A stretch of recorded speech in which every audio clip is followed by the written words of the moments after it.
এক রাতের গল্প। এক রাতে দুই বন্ধু রাহাত ও হারু এক নির্জন পাহাড়ি এলাকায় ক্যাম্পিং করছিল। চারপাশ নিস্তব্ধ, শুধু মাঝে মাঝে ঝিঁঝি পোকা ডাকছিল। আগুনের পাশে বসে তারা ভুতুড়ের গল্প শুরু করলো।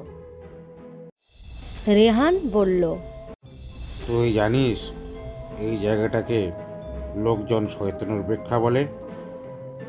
শুনেছি এক সময় এখানে অনেক মানুষ নিখোঁজ হয়েছিল, কেউই তাদের খুঁজে পায়নি।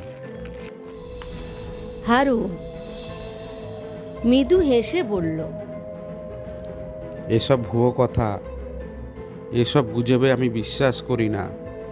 তবে তুই কিভাবে জানলি এসব? রেহান বলল, আমার দাদু বলতেন উনি এই পাহাড়ের কাছেই থাকতেন। একবার উনি বলেছিলেন এক পূর্ণিমার রাতে হঠাৎ করে চারপাশে অদ্ভুত আওয়াজ শোনা যায়। একটা মহিলা চিৎকার করছিল, যেন কেউ তাকে সাহায্য চাইছে।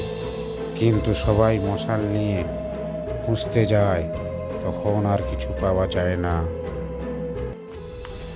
হারু তাহলে কি হলো তাদের? রেহান বলল, কেউ জানে না, তবে একবার এক জেলেকে পাওয়া গিয়েছিল।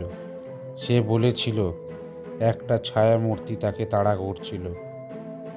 সে মূর্তি নাকি মানুষের মতো দেখতে, কিন্তু তার চোখ দুটো লাল আর শরীরটা কুয়াশার মতো। আর কেউ কখনো পুরোপুরি বেঁচে ফিরতে পারেনি। পরবর্তী অংশ দেখার জন্য চ্যানেলটিকে লাইক, শেয়ার অ্যান্ড সাবস্ক্রাইব করুন।